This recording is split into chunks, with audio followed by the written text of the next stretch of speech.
Umuwing inspirado ang mga bagong miyembro at aspiring members ng the Fraternal Order of Eagles, Philippine Eagles Incorporated. Ito ay matapos nilang marinig ang mensahe ng ating hepe, PAO Chief Persida Acosta bilang keynote speaker sa kanilang induction ceremony. Paano nga ba nila naanyayahan ng ating hepe?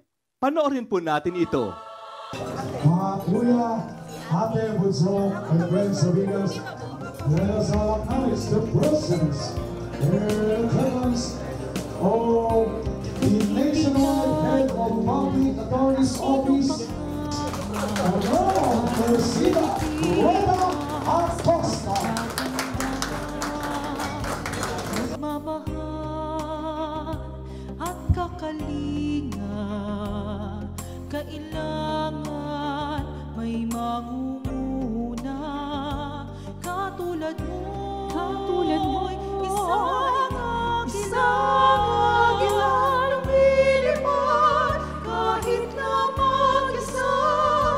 May malasakit sa tuwina, may tapang para sa hustisya.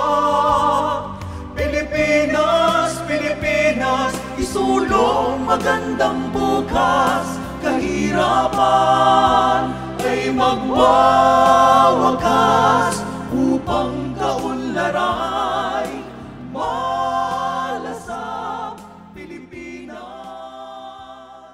Sa pamamagitan ng isang sulat ay inanyayahan ng National Capital Region NCR 24, Mapitagan Eagles, ang sponsor ng induction ceremony ng mga nagnanais at bagong miyembro ng iba't ibang club ng The Fraternal Order of Eagles, Philippine Eagles Incorporated, ang ating punong manananggol pambayan, Dr. Persida V. Rueda Acosta, DSD. Sa kanilang sulat ay inimbitahan nila bilang guest of honor and speaker ang ating hepe. Idinaos ang induction ceremony sa Aberdeen Court, Great Eastern Hotel sa Quezon City. It is heartwarming to know that the Eagles of NCR 24 Mapitagan are the sponsors for the inductees for tonight. Why? It is because from the word Mapitagan alone, which describes their group, we can say that our new ates and kuya tonight will be guided well by the sterling quality of courtesy. Mapitagan, magalang, siyempre, kaakibat niyan ay kredibilidad. Saad pa ng ating hepe na hanggat kaya niyang paunlakan ang mga imbitasyon sa kanya ay sinisikap niyang daluhan, mapamalaking event man o maliit na event man yan. Alam niyo bang si Persida Acosta, mapamalaki man na event, sabihin ng 5,000, basta may oras ako, umaattend po tayo gaya ng Palga, Magba, gaya ng iba't ibang nag-iimbita, malaking coliseum, at kahit po sa maliliit, ako ay pumupunta. Wala po akong pinipili, basta ramdam ko ang malinis na hangarin ng mga organizers at mga pinuno nito. At kabilang po kayo doon. Masaya ang ating hepe pagkat ayon sa kanya ay hindi lang PAO lawyers and staff ang kasama niya sa paglilingkod sa bayan. Kasama na rin niya ngayon ang mga ate at kuya ng The Fraternal Order of Eagles, Philippine Eagles Incorporated. Pero hindi na po ako nag-iisa ngayon. Nandyan na kayong lahat. Kasama ko hanggang sa dako pa roon, saan man ako ipadpad ng hangin.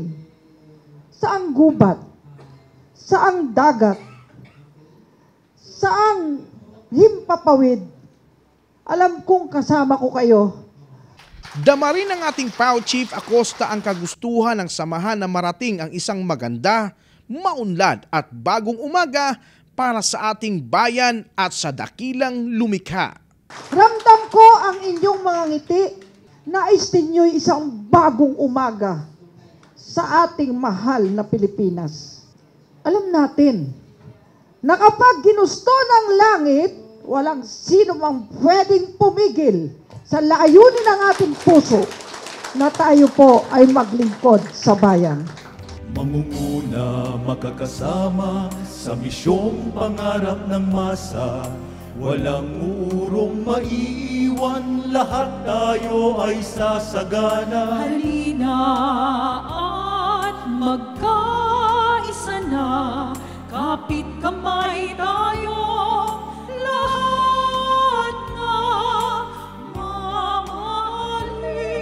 bayan na kay ganda, hanggang wakas ay sama-sama. Pilipinas, Pilipinas, isulong magandang bukas. Kahirapan ay magwawakas upang kaunlaray malasap. Pilipinas, isulong ang magandang bukas. Magandang bukas. Para sa hashtag Palang News, ako si Gerald Ranyes, kaisa ni Pauchi Persida Acosta. Katarungan laban sa kahirapan.